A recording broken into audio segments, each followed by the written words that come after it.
छोटे शेयर ऊंची छलांग और दर्शकों के काफ़ी सारे सवाल हमें मिल चुके हैं।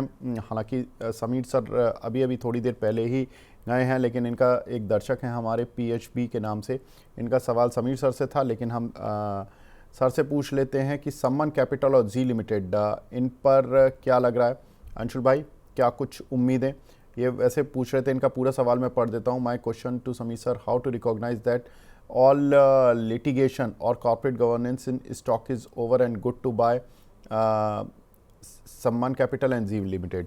देखिए अभी सर ये तो समीर सर क्या अभी तो कोई भी नहीं बता सकता कि इनकी लिटिगेशन कब तक चलेंगी और कितनी लंबी चलेंगी, क्योंकि कॉर्पोरेट गवर्नेंस के इश्यूज बार बार आ रहे हैं। एक बार जाता है फिर आ जाता है इन दोनों ही कंपनीज के साथ कुछ ना कुछ। लेकिन अंशुल भाई, ट्रेडिंग हो रही है दोनों शेयरों में अच्छे से, मतलब सम्मान कैपिटल में अभी पीछे एक बड़े इन्वेस्टर्स ने भी इन पर दाव लगाया और ओपन ऑफर भी आ रहा है 139 के आसपास। सर कैसे देख रहे हैं सम्मान कैपिटल को? सर देखिए, पहला इनका सवाल एड्रेस कर देता हूँ कि कॉर्पोरेट गवर्नेंस कब खत्म होगा और तब पता चलेगा कि स्टॉक को बाई करना है। तो मेरी पहला ही इनसे सवाल होगा कि कॉर्पोरेट गवर्नेंस खत्म होने का मतलब ये नहीं होता है कि कंपनी में ग्रोथ आने लगी। शेयर प्राइस तब चलता है जब कंपनी में ग्रोथ और प्रॉफिट बढ़ती है। तो लिटिगेशन चलते हुए भी अगर ग्रोथ और प्रॉफिट्स और ईपीएस ग्रोथ, सेल्स ग्रोथ हो रही है तो भी शेयर चल जाएगा। और अगर नहीं है तो बिना कॉर्पोरेट गवर्नेंस के भी बहुत सारे शेयर गिर गए। तो अल्टीमेटली फोकस गलत जगह पे, फोकस आपका होना चाहिए ग्रोथ पे। क्या ईपीएस ग्रोथ है, क्या सेल्स ग्रोथ है, क्या मार्जिन ग्रोथ है, और इसके साथ कॉर्पोरेट गवर्नेंस नहीं है। बस इतना ही देखना है कि नहीं है। अगर नहीं है तो फिर स्टॉक में चढ़ जाइए। अगर है, इन सब चीजों के साथ कॉर्पोरेट गवर्नेंस के इशू हैं, तो स्टॉक को अवॉइड कर दीजिए। क्योंकि जब भी इन सब चक्करों में फंसती है कंपनी, सालों लग जाते हैं उसको निकलने में और सालों हम इंतजार नहीं कर पाते हैं। समान कैपिटल आपको याद होगा, मैं लॉन्ग प्ले किया भी था इसमें।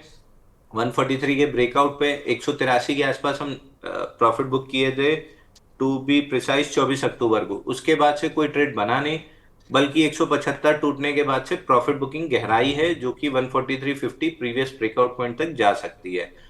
वो मेजर सपोर्ट है। वहां पे कोई भी पॉजिटिव न्यूज या पॉजिटिव बुलिश एविडेंस बनता है तो स्टॉक में एक बाउंस बैक के लिए बाई कर सकते हैं।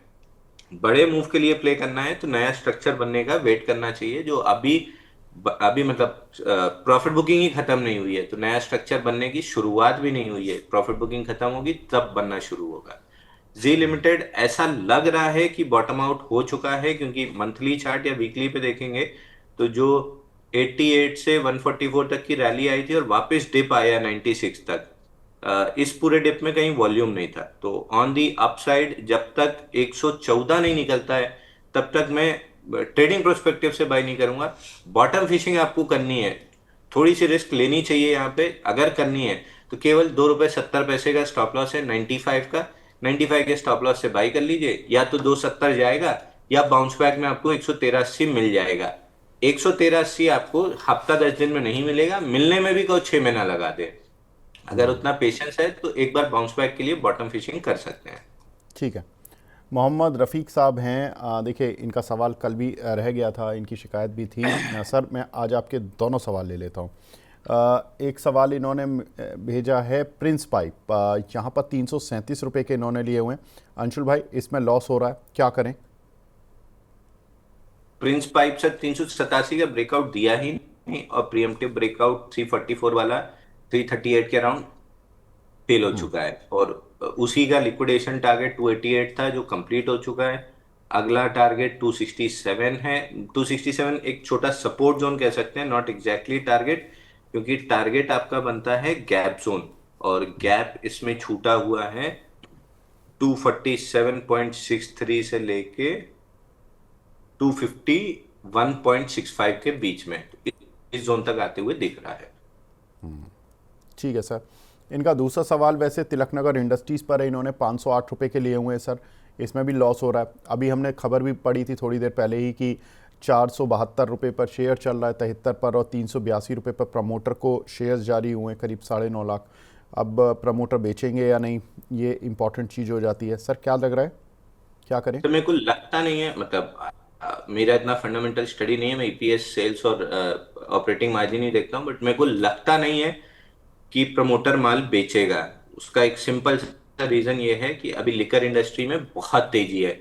लीडर यूनाइटेड स्पिरिट चल रहा है, पीछे पीछे सब चल रहे हैं।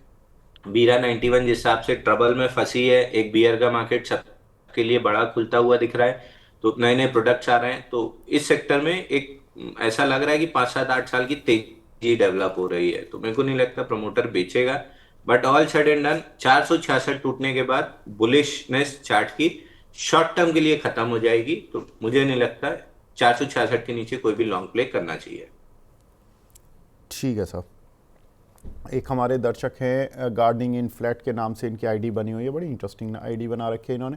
I have 46,000 Indian overseas bank. इनके पास 46,000 शेयर हैं अंशुल भाई इंडियन ओवरसीज़ बैंक के, 47 रुपये 66 पैसे के। अब इसमें क्या करना चाहिए? देखिए, खबरें तो ये हैं कि पीएसयू बैंक्स का मर्जर हो जाएगा, छोटे वाले पीएसयू बैंक्स का, जैसे इंडियन ओवरसीज़ बैंक जैसों का। अब मार्केट कैप है इसकी 75,000 करोड़। अंशुल भाई, एक बार और मर्जर हुए थे छोटे छोटे बैंकों के, आपको याद होगा, देना bank, syndicate bank, Allahabad bank, ये सभी मर्ज हो गए थे जाकर इन सभी मिड कैप बैंक्स में और एसबीआई वगैरह में। अब क्या लग रहा है, इंडियन ओवरसीज़ बैंक का चार्ट देख के कुछ वैल्यू निकलेगी क्या? सर सिंपली दो चार्ट आजू बाजू लगा लीजिए, एक आईओबी का लगा लीजिए, एक प्राइवेट सेक्टर बैंक का लगा लीजिए, और अगर लगाना हो तो एक बाजू में प्राइवेट सेक्टर बैंक का इंडेक्स लगा लीजिए। तीनों में आपको दिखेगा कि पब्लिक सेक्टर इंडेक्स भी हमने 7300 पे ब्रेकआउट प्ले किया था, 8500 आ गया है, 9000 जाते हुए दिख रहा है। प्राइवेट सेक्टर बैंक तो एज यूजुअल हमेशा अप ट्रेंड में है, बैंक निफ्टी अप ट्रेंड में है।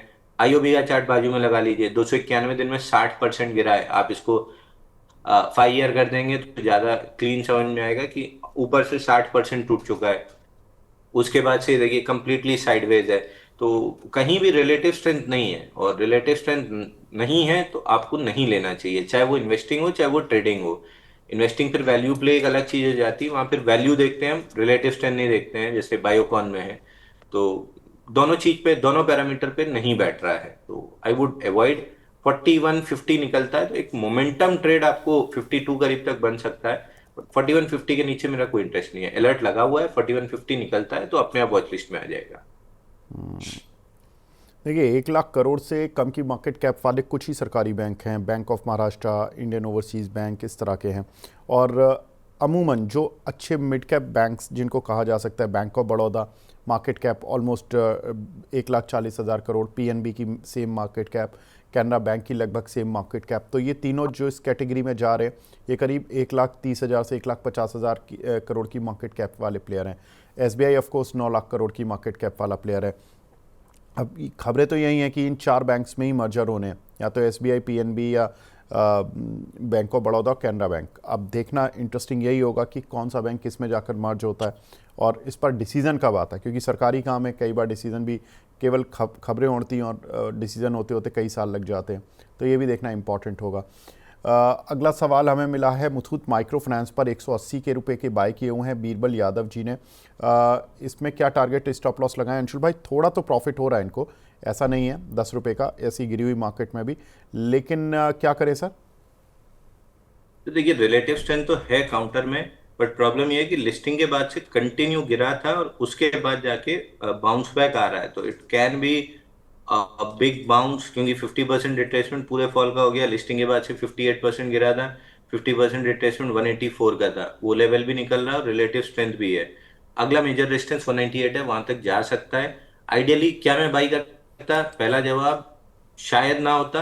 अगर मैं कर भी लेता तो मेरी क्वांटिटी 0.25% ऑफ द कैपिटल से ज्यादा की नहीं होती, रिस्क पर ट्रेड 0.25% ऑफ द कैपिटल से ज्यादा नहीं होती, और स्टॉप लॉस मेरा क्लियर 169 होता। अब प्रॉब्लम क्या है, स्टॉप लॉस 20 रुपए नीचे है, टारगेट 10 रुपए ऊपर है, तो 0.5 का रिस्क रिवॉर्ड बैठता है, तो ऑटोमेटिक ट्रेड एलिमिनेट हो जाता है रिस्क मैनेजमेंट स्ट्रेटेजी के हिसाब से। तो भले टारगेट 10 रुपए ऊपर का दिख रहा हो, रिस्क मैनेजमेंट, क्वांटिटी कैलकुलेटर, ये सारी चीजें इस ट्रेड को करने ही नहीं देगी। तो अगर आप सीरियस ट्रेडर हैं, रिस्क मैनेजमेंट को फर्स्ट रखते हैं, तो ये ट्रेड आपका होगा ही नहीं, जबकि 198 जाते हुए दिख रहा है। गुंजन तिवारी जी का सवाल है, जीवीके पावर, सर इन्होंने कुछ शेयर लिए हुए हैं लॉन्ग टाइम के लिए, क्या करें? ये जीवीके पावर पर रोज़ सवाल पूछना मैडम, ये सेहत के लिए हानिकारक ही है, और देखिए 3 रुपये 22 पैसे पर आ गया है। वैसे तो हम 10 रुपये के नीचे के शेयर को एंटरटेन नहीं करते, लेकिन पुरानी कंपनी है, बड़ा नाम था एक समय का। अंशुल भाई फाइनल बता दीजिए क्या करें इसमें। Sir I would say max chart लगा दीजिए, क्योंकि मैं इस पे ओपिनियन नहीं दूंगा। एक बार I would suggest max chart लगा दीजिए। हम्म। डिसीजन क्या लेना है मैं इसमें आपकी मदद कर सकता हूँ। बाइंग क्लाइमेक्स हुआ था, और बाइंग क्लाइमेक्स के बाद क्या होता है ये आप सभी को पता है। 39 रुपीज पे बाइंग क्लाइमेक्स हुआ था 2010 में। तो ये वन ऑफ दोस काउंटर है जहाँ पे इसको भी आप लगा सकते हैं। मैं जनरली 10 रुपए के नीचे आप मना करते हैं, इसलिए मैं इसका नाम नहीं लेता हूँ। इसलिए मैं हम्म। एचईजी ग्रेफाइट का नाम लेता हूँ, एचटीएल टेक का नाम लेता हूँ। बट ये भी पेनी स्टॉक्स में एक स्टॉक हो सकता है जंग कैटेगरी का। इसको आपको क्यों अवॉइड करना चाहिए इसका मैक्स चार्ट देख के ही आपको समझ में आ जाएगा। 2010 में बाइंग क्लाइमेक्स हुआ है, उसके बाद से कभी बाइंग क्लाइमेक्स का लेवल ही नहीं टेस्ट हुआ है। हर बार ऑलमोस्ट लोअर हाई या फेल्ड हाई बनाया है 18 19 20 की रेंज में, और फिर नीचे आ जाता है। तो ये होना ही नहीं चाहिए आपके पोर्टफोलियो में। इस पे तो बात ही नहीं होनी चाहिए अपन को, मतलब ऑन दिस मीडिया प्लेटफॉर्म जहाँ पे हम अच्छे शेयर और सब चीजें डिस्कस करते हैं, इस शेयर की बात ही नहीं होनी चाहिए। ठीक है मैम, आपको उत्तर या संकेत तो मिल ही गए होंगे। मोटिवेशनल रितेश जी हैं, ये बोल रहे हैं पहले तो गुड मॉर्निंग रितेश जी। इनके पास एच डी बी फाइनेंशियल वाले 761 रुपये के कुछ शेयर पड़े हुए हैं। शॉर्ट टर्म के लिए गाइडेंस चाहिए अंशुल जी आपकी, क्या करें। सर मैं स्टॉक का नाम मिस करिए sir. H D F C financial. HDFC, HDB। हाँ, एच डी बी फाइनेंशियल के नाम से आता है ये। सर आज प्रीएम्प्टिव एक छोटा सा ब्रेकआउट बन रहा है, बट माहौल नहीं है प्रीएम्प्टिव ट्रेड करने का। 763 मेजर रेजिस्टेंस है, वहीं पे खड़ा है। यहीं से टूटना चालू किया था तो नया लो बना था और उसी लेवल पे आया है। तो इवेंचुअली जब तक 765 के ऊपर नहीं टिकता है तब तक मैं नहीं ट्रेड करूंगा। 765 के ऊपर टिकता है तो फिर 811 तक के लिए प्ले कर सकते हैं।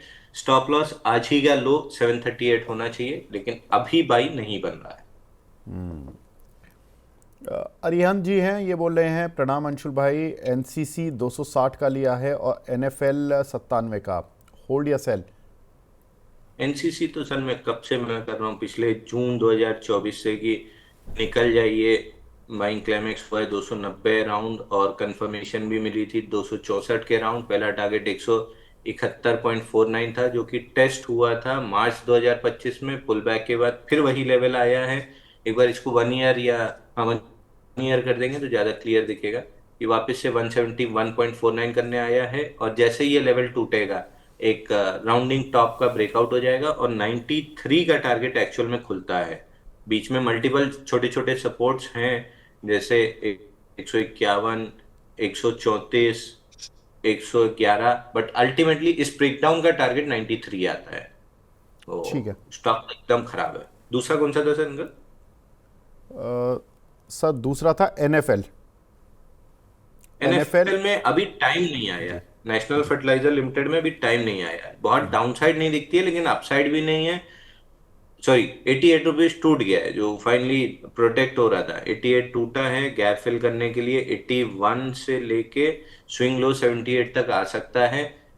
अभी सीजन नहीं है, इवेंचुअली जब सीजन आएगा तो इन्हीं mid cap small cap stocks में तेजी आएगी। तो वॉच पे रखिए, जैसे ही सीजन आता है इन स्टॉक्स में तेजी प्ले कर सकते हैं। अंशुल भाई, मैं कल ना जीडीपी डेटा को लेकर आपसे बात भी कर रहा था कि कुछ एक एग्रोकेमिकल की कंपनियां और फर्टिलाइज़र की कंपनियां लाइमलाइट में आ जाती हैं, और रैलिस इंडिया इसी कड़ी में चलता है अक्सर शेयर। आप देखो आज रैलिस इंडिया ने अच्छा मूव दिया है। एक बार देखो रैलिस इंडिया का कहीं पर कोई सपोर्ट रेजिस्टेंस बन रहा है क्या। रैलिस रैलिस में सर बाउंस बैक बन रहा है नॉन स्टॉप। ये स्टॉक पिछले 2 3 महीने 3 महीने में देखेंगे अगर आप, नॉन स्टॉप गिरा है 59 डेज में 36%। तो एक bounce back towards previous swing low, और 50 डे मूविंग एवरेज 280 तक आ सकता है। बट ये 280 बहुत बड़ा रेजिस्टेंस होगा, तो अगर आपको बॉटम फिशिंग प्ले करना है तो 280 तक प्ले कर सकते हैं। बट आज के बाउंस बैक में वॉल्यूम नहीं है। अब तक 1.73% ही रिलेटिव वॉल्यूम है, जबकि बाउंस बैक में इतने समय तक 3x हो जाना चाहिए, तो वो भी एक डाउट है। बट अगर प्राइस एक्शन प्ले करना है तो आज का लो स्टॉप लॉस और 50 डे मूविंग एवरेज 280 आपका टारगेट रहेगा। बाउंस बैक प्ले है, मेरा बहुत इंटरेस्ट नहीं है। कोई और फर्टिलाइज़र शेयर? कल भी मैंने इसीलिए पूछा था अंशुल भाई कि एग्रीकल्चर की ग्रोथ पर सबका फोकस है और एक बार दिखेगी तो हो सकता है कि सेंटिमेंटल कुछ इम्पैक्ट आता हुआ दिखाई दे। वैसे भी ट्रेड डील को लेकर और इन सभी मुद्दों को लेकर फिर भी सेफर प्ले थोड़ा सा रूरल प्ले माना जाता है। कोई है फर्टिलाइज़र में प्ले करने के लिए? बहुत करना है तो दीपक फर्टिलाइजर प्ले कर लीजिए। 1369 का सपोर्ट स्वीप हो रहा है, तो प्रोबेबली बाउंस बैक में 1450 1440 जा सकता है। बाकी एनएफएल आरसीएफ मदार फर्टिलाइजर तो 3 दिन से पिट ही रहे हैं और डाउन मूव कंटिन्यू ही हो रही है। तो अगर बहुत मन है तो इसको कर लीजिए या फिर रैलीज कर लीजिए। बाकी बाउंस बैक फिलहाल तो मेरा मूड नहीं है ट्रेड करने का, क्योंकि मार्केट ऑलरेडी वीक लग रहा है। ठीक है सर, कोई दिक्कत नहीं है। एक सवाल हमें मिला है साईं प्रवीण जी का। सर एचडीबी फाइनेंशियल पर हमने बात कर ली है, 744 का आपका है। एक दर्शक ने अभी सवाल पूछा था तो लगभग उसी रेट का था, तो इस पर अब मैं राय ले चुका हूँ। अगला सवाल हमें मिला है क्रॉम्पटन ग्रीव्स पर। के नाम से एक आईडी बना हुआ है। क्रॉम्पटन ग्रीव्स का क्या होगा सर? ये रिकवरी कब लेगा और अभी ये सही बाय जोन है या नहीं है? तो क्रॉम्पटन ये फिलहाल 257 आ रहा है, जो इमीडिएट सपोर्ट है 247 257 244 उसी जोन में आ रहा है। गर्मी की थीम जब प्ले आउट नहीं हुई थी तब से Crompton Greaves, Voltas, blue star, ये सब मैं एग्जिट की सलाह दे रहा हूँ। वहां से ऑलरेडी 30-30% टूट चुके हैं और अभी डाउनफॉल अरेस्ट नहीं हो रही है। वोल्टास में एलआईसी की बाइंग कुछ डाउनफॉल अरेस्ट कर सकती है, बट क्रॉम्पटन तो क्लियरली नीचे ही का डायरेक्शन बना हुआ है। 257 244 की जोन टेस्ट हो सकती है। ठीक है। श्रवण सिंह जी का सवाल है, ये व्यू चाहते हैं आपका ल्यूमेक्स टेक पर। आपको स्ट्रेंथ दिख रही है क्या इस वीक मार्केट में भी? उसके बाद ये उनो मिंडा पर भी सवाल है इनका शॉर्ट टर्म में, ल्यूमेक्स टेक और सर उनो लूमेक्स मिंडा जी। सर लूमेक्स टेक आज हमने अपने क्लाइंट्स को बाय रिकमेंड किया है 10:27 पे 1430 रुपए में। तो हमारे क्लाइंट्स लॉन्ग हो सकते हैं। इसमें एक ब्रेकआउट प्रीएम्प्टिव ब्रेकआउट कैंडल बनी है। आज का लो ही स्टॉप लॉस करीब होना चाहिए और ऊपर में 1500 1550 जा सकता है। 1467 पे हम रिस्क फ्री करीब होते दिखेंगे, तो हम 1467 पे थोड़ा सा माल हल्का भी करवाएंगे क्लाइंट्स का। 1500 1550 रुपए इस जोन में जाते हुए दिख रहा है।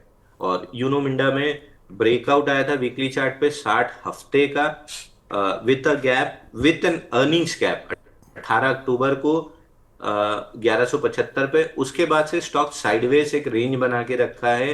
1340 ऊपर नहीं टूट रहा है, 1180 नीचे में नहीं टूट रहा है। तो बेस ऑन बेस पैटर्न बन रहा है। इसको आप 5 ईयर कर देंगे, क्योंकि 2 ईयर तो है नहीं, 5 ईयर कर देंगे तो दिखेगा कि पहला ऐसा बेस ब्रेकआउट आया था, ब्रेकआउट के बाद नया बेस बन रहा है। तो जिस भी दिन 1340 1350 और लेवल्स निकलते हैं, स्टॉक में लंबी तेजी आती हुई दिखेगी। ठीक है।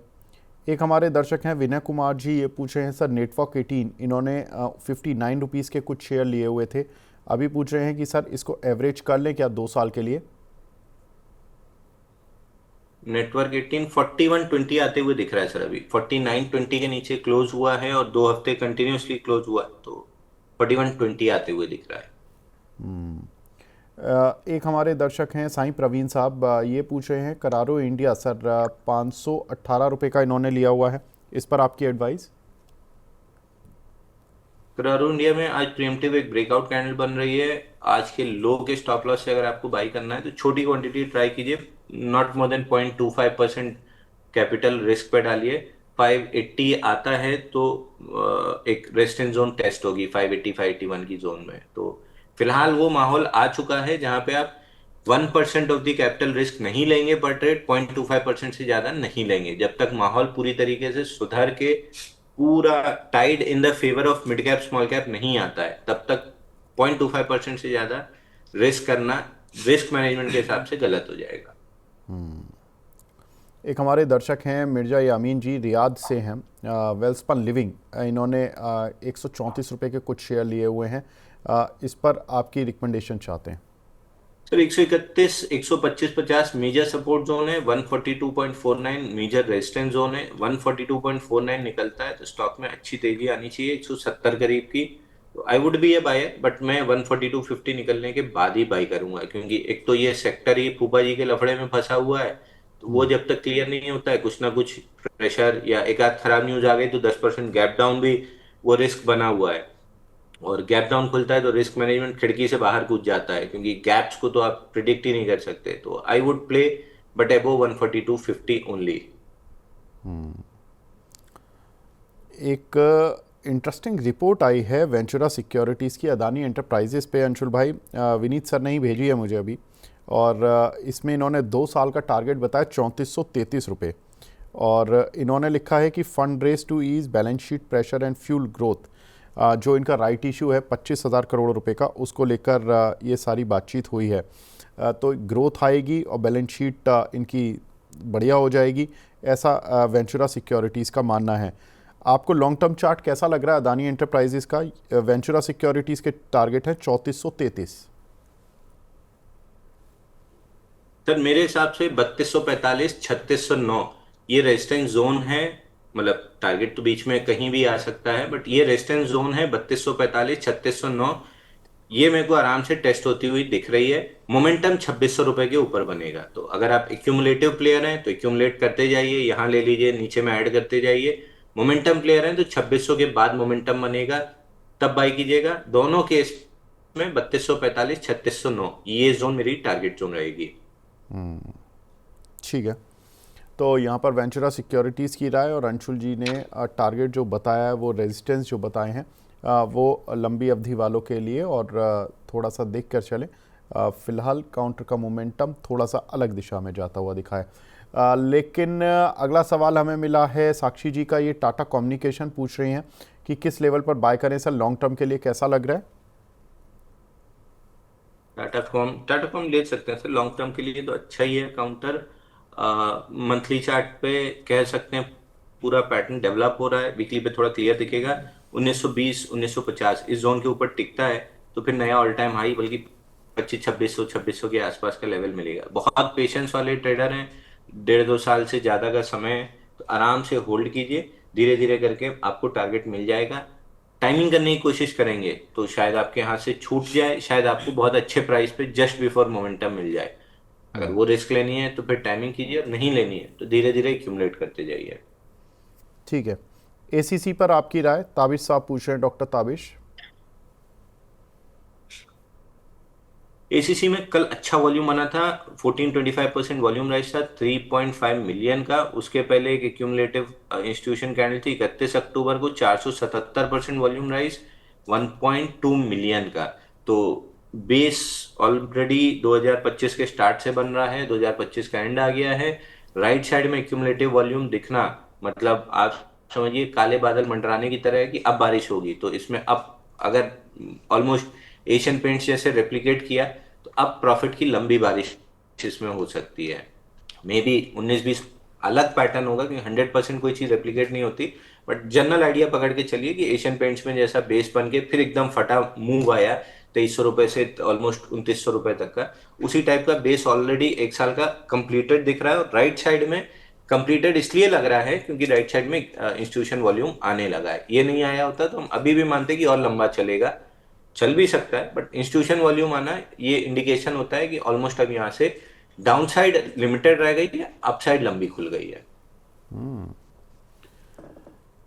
अंशुल भाई, बीएससी का शेयर कैसा लग रहा है आपको? तो बीएससी 2738 रुपए के ऊपर जब तक टिका हुआ है, ऑल टाइम हाई मिलने की गुंजाइश है। अब ये लेट स्टेज बेस ब्रेकआउट है, ऑलमोस्ट फिफ्थ या सिक्स्थ स्टेज होगा वीकली पे अगर पढ़ेंगे तो। क्योंकि वर्टिकल मूव्स हैं तो पढ़ने में इतना जल्दी नहीं पढ़ा जाएगा, वीकेंड पे बैठ के देखेंगे कितने बेस हैं, बट सर्टनली फिफ्थ से कम तो नहीं है, फिफ्थ और एबो ही है। तो एग्रेसिव है, क्वांटिटी कम रखिए, स्टॉप लॉस टाइट रखिए, लेकिन जब तक रिलेटिव स्ट्रेंथ है वो भी गिरे हुए मार्केट में, ये नेचुरल है आपके पोर्टफोलियो में होना चाहिए। 2738 का सपोर्ट है, 2700 का क्लोजिंग बेसिस स्टॉप लॉस ले लेना चाहिए। अगर चला तो 3032 रुपए आराम से दे देगा। तो जाने को 130 है, आने को 400 रुपए है। मिर्जा साहब का एक सवाल और था, पीसीबीएल, अंशुल भाई ये भी काफ़ी गिर रहा है। ये बोल रहे हैं कि इन्होंने 462 रुपये के फिलिप्स कार्बन ब्लैक लिए हुए हैं एचडीएफसी की की रिकमेंडेशंस पर। अब आपकी राय जानना चाहते हैं, गिरता ही जा रहा है शेयर, क्या करें सर? तो ये पीसीबीएल मेरे को याद है 445 के नीचे मैंने एग्जिट की सलाह दी थी। ये प्रोबेबली 23-24 अक्टूबर के आसपास 2024 में, एक साल पहले। वहां से पहला टारगेट 338 था, जो 5 बार टेस्ट किया और 4 बार जिसमें से बाउंस बैक मिला 445 तक, और अब फाइनली वो लेवल टूट रहा है। तो पूरा डिस्ट्रीब्यूशन रेंज है, टूटी है। 255 का टारगेट खुल रहा है। ये डिस्ट्रीब्यूटिव रेंज अगर है, क्योंकि ब्रेकडाउन तो आया है तो मान के चल रहे हैं कि है, अगर नहीं है, एक्यूमुलेशन जोन है और ये फील्ड ब्रेकआउट है, तो अगले 2 हफ्ते में इसको 350 360 के ऊपर आ जाना चाहिए। तो अगर खरीदना है तो 350 के ऊपर खरीदिए। फिलहाल एक्सट्रीमली वीक जोन में है, ट्रैप बनने की संभावना 20% है। 80% चांसेस है कि 255 आ जाएगा। अगला सवाल हमें मिला है दीवान साहब का। ये बोल रहे हैं एबीडीएल 610 रुपये के लिए हुए हैं, इसमें क्या टारगेट और स्टॉप लॉस रख सकते हैं 2 महीने के लिए? तो एबीडीएल लिकर स्टॉक्स में एक एकलौता यही स्टॉक है जो अभी अपनी स्ट्रेंथ होल्ड कर रहा है। 608 रुपए जब तक प्रोटेक्टेड है, सेफर स्टॉप लॉस है, और एग्रेसिवली 620 प्रोटेक्टेड है, तब तक ये स्टॉक ठीक है। ऊपर में एक रेजिस्टेंस 690 का है, निकलता है तो 750 रुपए आ सकता है। ठीक है। शिव भक्त सुमित के नाम से आईडी बना हुआ है, ये फिशर में ही पूछ रहे हैं। फिशर पर हमने सैटरडे को भी बात की थी और वो शो हमने देखे, सैटरडे वाला जो था वो कल हमने रात 8 या 10 बजे करीब, आप हमारी वीडियो सेक्शन में जाकर देखेंगे तो अपलोड कर दिया है। तो जिन दर्शकों को ये डिटेल में समझना है कि क्या गलतियां उन्होंने की हैं तो वो थोड़ा सा देख लें। लेकिन मैं फिशर पर फिर भी राय लेना चाहूँगा कि अंशुल भाई, मैंने आई थिंक देखा था, यस ये आज अपर सर्किट लगा हुआ है, कुछ लग रहा है क्या इसमें? 3 दिन से अपर सर्किट मिल रहा है सर। हाँ। ना लोअर सर्किट के टाइम में कोई व्यू था, ना अपर सर्किट के टाइम में कोई व्यू है। नया जब आईपीओ बेस बनेगा इसमें तब व्यू बनेगा। एक आईपीओ बेस बना था, वो 105 के नीचे फेल हो गया है। एक सवाल हमें मिला है यहाँ पर भाग्यनगर इंडिया पर, महेंद्र सिंह जी का है, इसमें अभी बाय कर सकते हैं क्या अंशुल भाई? भाग्यनगर इंडिया, भाग्यनगर इंडिया में ब्रेकआउट फेल हुआ है और मुंह केवल फेल हुआ है। आप इसको कर दीजिए 1 मंथ 6 मंथ चार्ट कर दीजिए। इसमें पहले अर्निंग्स कैप आया था 27 अक्टूबर को, उसके बाद बेस बना था। बेस का ब्रेकआउट 14 नवंबर को आएगा, 15 नवंबर को फेल किया पहला इंडिकेशन, और कंफर्म किया इसको 19 नवंबर को। वहां से पहला टारगेट खुला है 123, दूसरा टारगेट है गैप का अपर एंड 116, और अगर गैप फिल करने के मूड में आ गया तो 102 रुपए तक नीचे आ सकता है। तो फिलहाल एक्सट्रीमली वीक है stock. On the pull back, आज पुल बैक दे रहा है, तो ऑन द पुल बैक कहीं भी 140 के आसपास मिले तो एग्जिट कर लेना चाहिए। ठीक है। दिलीप बिल्डकॉन, इस पर आपकी राय लेना चाहते हैं एक हमारे दर्शक, 472 रुपये का लिया हुआ है, स्विंग ट्रेड के व्यू से पूछ रहे हैं, स्ट्राइकर के नाम से इनकी आइडिया सर। स्विंग ट्रेड तो होता ही नहीं है। स्विंग ट्रेड के लिए आपने क्यों लिया, मेरे को समझ में नहीं आया। 10 20 50 एक दूसरे के नीचे है डेली चार्ट पे, तो स्विंग ट्रेड में तो पहली ही कंडीशन है कि 10 20 50 एक दूसरे के ऊपर होना चाहिए और प्राइस एटलीस्ट 10 के आसपास तो होना ही चाहिए। तो तीनों ही, मतलब कोई भी कंडीशन इसमें मीट नहीं कर रही है। ये तो नॉन स्टॉप एक ब्रेकआउट फेल किया था एट 560, 585 का हाई बना था, और वहां से नॉन स्टॉप करेक्ट होते आ रहा है, नॉन स्टॉप करेक्ट होते आ रहा है 40 दिन में 27%। तो 50% रिट्रेसमेंट है 499 पे। वहां तक का बाउंस बैक बन सकता है अगर 50 डे मूविंग एवरेज 483 निकालता है, क्योंकि वहीं से वापस से सेलिंग आना स्टार्ट हुई है लोअर डिग्री चार्ट्स पे। सुमेन पान जी हैं, ये बड़ा इंटरेस्टिंग सवाल पूछ रहे हैं कि सर ये मिड कैप स्मॉल कैप कब चलना शुरू होंगे? अंशुल भाई, ये तो अब बहुत ही बड़ा सवाल हो चुका है, क्योंकि कब चलना शुरू होंगे सर? खराब होने तो शुरू हो चुके थे सितंबर 2024 से, अभी खराबी ख़त्म नहीं हुई क्या अंशुल भाई? फिर कब चलना शुरू होंगे, इसका बहुत सिंपल बेसिक जवाब है, किसी से आपको पूछने की जरूरत नहीं है। डेली चार्ट लगाइए मिड कैप इंडेक्स का, स्मॉल कैप इंडेक्स का। मैं स्मॉल कैप मिड कैप 400 वाला इंडेक्स ज्यादा देखता हूँ। उसका चार्ट लगाइए डेली, उस पर 10, 20, 50 मूविंग एवरेज लगाइए। जब तीनों ऐसे रेल रोड की तरह एक दूसरे के ऊपर अलाइन हो जाए, तब चलना स्टार्ट हो जाएगा। ठीक है। जुनिपर होटल, इस पर क्या राय रहेगी अभी आपकी? तो जूनिपर होटल पे मैं बहुत बुलिश हूँ, लेकिन चार्ट अभी अलाइन नहीं हो पा रहा है। चार्ट जिस दिन अलाइन हो जाएगा, 75% से नीचे होल्डिंग लाना बहुत जरूरी है इनको, प्रमोटर्स को। और वो सारी चीजें, वो ओवरहैंग जिस दिन खत्म होगा, जूनिपर होटल में वापस 345 तक की अपसाइड बन जाएगी। Not an immediate by, but इसको वॉच लिस्ट में, लेमन ट्री और इसको वॉच लिस्ट में बना के रखिए। जब जब बुलिश एविडेंस मिले, जब जब अप ट्रेंडिंग मूविंग एवरेजेस पे कंसोलिडेशन प्ले मिले, तब तब करना चाहिए। माइनिश के नाम से आईडी है, वो बोल रहे हैं कि सर इस मार्केट में, इस मार्केट सिनारियो में जहां पर अच्छा प्रॉफिट मिल रहा है वहां पर प्रॉफिट बुक करके निकल लें क्या एक बार? बिल्कुल निकल लेना चाहिए सर, अगर आपको मिल रहा। बल्कि आई वुड सजेस्ट कि प्रॉफिट बुक करके निकलने की जगह थोड़ा सा ट्रेलिंग स्टॉप लॉस ले लीजिए। क्योंकि गिरे हुए मार्केट में अगर आपका स्टॉक प्रॉफिट में है या अप ट्रेंड में है, यानी ये रिलेटिव स्ट्रेंथ है, तो अगर यहीं से मार्केट पलट गया, तो ये तो अगला बड़ा विनर हो सकता है। तो ट्रेलिंग स्टॉप लॉस कहीं नीचे सपोर्ट के आसपास लेके थोड़ी सी रिस्क लें। क्योंकि अगर इस मार्केट में एक सवा साल के मिड कैप स्मॉल कैप के बेयर रन में आपका स्टॉक अगर तेजी में है, आई बिलीव कि लिखा स्टॉक होगा इनके पास, या कोई इधर उधर का कोई स्टॉक होगा, अगर है तो it can turn into a big winner. क्योंकि अगर यहाँ से मार्केट पलटा, तो आपका स्टॉक बड़े विनर में कन्वर्ट हो सकता है। तो ट्रेलिंग स्टॉप लॉस लेके थोड़ी सी रिस्क लीजिए। एक हमारी रेगुलर व्यूअर हैं भारती देवी जी, वो CDSL पर सवाल पूछ रही हैं। मैम मैं CDSL और NSDL दोनों को डिस्कस करूंगा, अभी थोड़ी देर रुक जाइए स्टॉक एक्सरे में। लेकिन इनका सवाल है इन्फोसिस में भी राइट टाइम है क्या एंटर करने का? अंशुल भाई बताएं। सर इन्फोसिस में आप 1539 is a good time to enter, but आपको फिर अब स्लो मूव मिलेगी। जो एक फटाफट वाली फिफ्थ गियर की गाड़ी थी, वो 1420 से गई 1522, फिर नीचे आई और 1460 से 1539 फटाफट चल दी। इस जोन में थोड़ा सा कंसोलिडेट कर सकता है, क्योंकि डेली और मंथली मूविंग एवरेज अलाइंड है। वीकली को अलाइन होने में टाइम लग रहा है। 10 जस्ट अबाउट 20 क्रॉस ओवर ले रहा है, और प्राइस 50 वीक मूविंग एवरेज के ऊपर टिक रही है। तो यहाँ पे मतलब गाड़ी की सर्विसिंग, तेल डालना और ऑयल चेंज होना, ये सारी चीज हो रही है। जैसे ही ये कंप्लीट होगा, ट्रैक पे आएगा। 1624, 1694, 1768 तीनों टारगेट देगा। तो सर्विसिंग के दौरान आप आराम से बैठ के जो टीवी देखते हैं वो कीजिए, स्टॉक को अपने पोर्टफोलियो में रख के। अंशुल भाई मान इंडस्ट्रीज, इस पर भी काफ़ी सवाल आ रहे हैं क्योंकि मोमेंटम में है शेयर, इसमें क्या करें? बिल्कुल मोमेंटम में सर, 434 के ऊपर आके वीक लॉन्ग्स को एलिमिनेट करके फिर ऊपर आया है।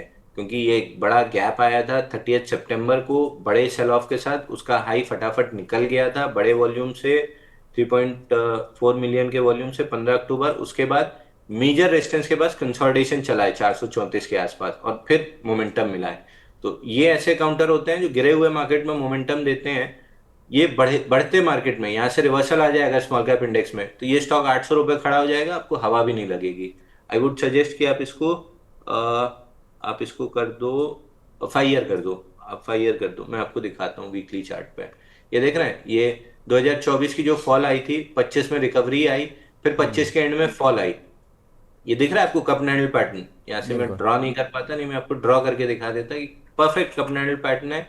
434 के ऊपर ब्रेकआउट बना है। माहौल थोड़ा सा अच्छा होता तो अभी तक 600 रुपये टिक गया होता। तो 434 का क्लोजिंग बेसिस स्टॉप लॉस लीजिए अगर ले रहे हैं तो, और 600 करीब का टारगेट पकड़िए। क्वांटिटी कैसे कैलकुलेट करनी है आपको पता ही है। अ, तनुज जी का सवाल है सर, पॉलिसी बाजार 1800 रुपये के लिए हुए हैं, होल्ड या सेल? फिर पॉलिसी बाजार, पेटीएम, कार ट्रेड, कुछ हद तक नाइका, ये सारे स्टॉक्स ना, ये नेक्स्ट कंसोलिडेशन में they can turn out to be all time high stocks. तो इन स्टॉक्स पे नजर रखिए, क्योंकि प्योर रिलेटिव स्ट्रेंथ है। कार ट्रेड में तो एक्सट्रीम रिलेटिव स्ट्रेंथ है। पॉलिसी बाजार भी बहुत अच्छा सेटअप कर रहा है वीकली चार्ट पे, कपनल पैटर्न। पेटीएम भी बहुत अच्छा है, 1271 के आसपास आके एब्जॉर्प्शन थोड़ा सा लंबा चल रहा है। नाइका में भी आईपीओ बेस्ड ब्रेकआउट है। ये चार स्टॉक्स नेक्स्ट बुल रन में अगर ऑल टाइम हाई हिट कर दें, तो मेरे को कोई सरप्राइज नहीं होगा। आनंद वर्मा जी हैं, ये बोल रहे हैं सर जिंदल वर्ल्ड वाइड 42 रुपये आ गया, क्या करें? 2 महीने में का विज़न है।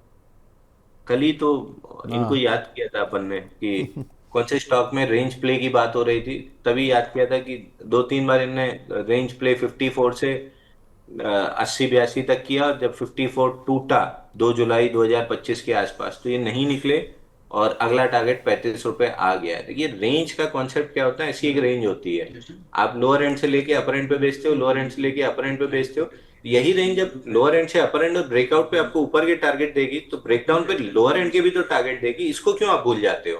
तो जब 54 टूट गया था, 3 बार आपको मौका दिया, 4 बार दिया बल्कि, 5वीं बार लोअर हाई बना के तोड़ा था, तो आपको यहीं 54 पे निकल जाना चाहिए था। उसका पहला ही टारगेट 35 था जो कंप्लीट हुआ है, और 35 के नीचे सस्टेन कर रहा है, तो प्रोबेबली ये स्टॉक अगर नीचे में 22 तक चला जाए तो कोई सरप्राइज नहीं होगा। अगर रेंज प्ले कर रहे हैं बॉटम से टॉप और ब्रेकआउट, तो ब्रेकडाउन भी तो प्ले करना सीखिए।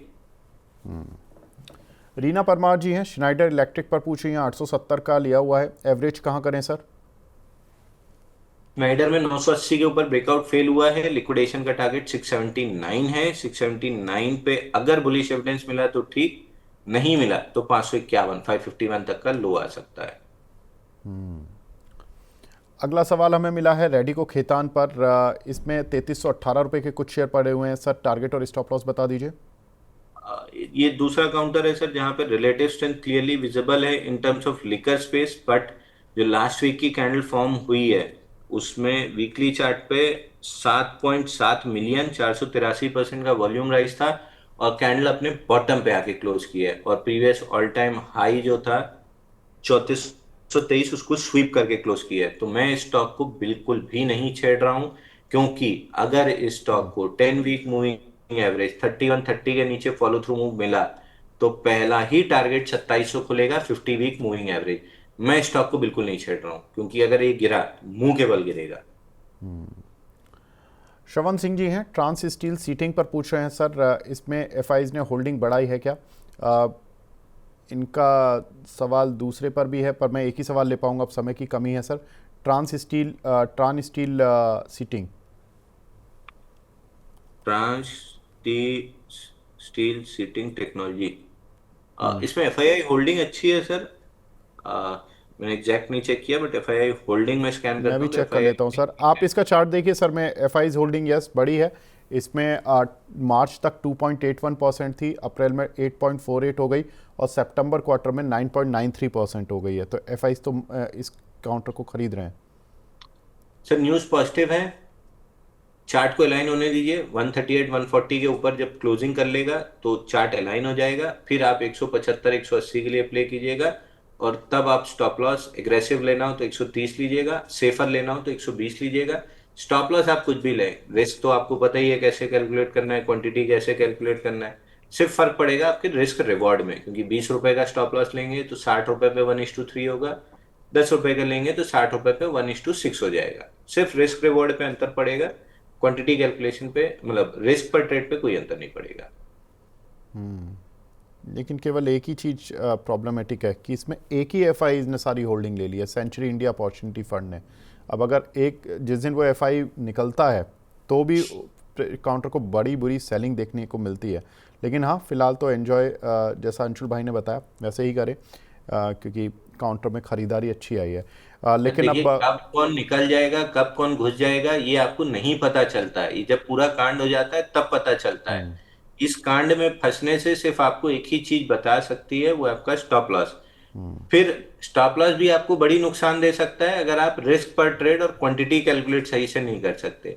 तो बाजार में जब इतनी एम्बिग्युइटी है, भविष्य अनसर्टेन है, तो जो चीज सर्टेन है, रिस्क मैनेजमेंट, क्वांटिटी कैलकुलेटर, ये चीज तो कम से कम आप सर्टेनली लगा के रखिए, क्योंकि ये तो आपके हाथ में है। शेयर खरीदने के बाद ऊपर जाएगा नीचे जाएगा, ये आपके हाथ में नहीं है। अगर आप लास्ट बायर हैं तो स्टॉक वहीं से गिरना स्टार्ट हो जाएगा, अगर आपके बाद और लोग बाई करने आते हैं तो स्टॉक ऊपर जाएगा, तो उसमें आपका कोई योगदान नहीं है। आखिरी बायर हैं या आपके बाद बायर आते हैं, इसमें आपका कोई योगदान नहीं है। आपका योगदान केवल अपने कैपिटल को प्रोटेक्शन में है, उस पर फोकस कीजिए। वो करते बिल्कुल बिल्कुल। रहेंगे अच्छे से तो सरवाइव करेंगे।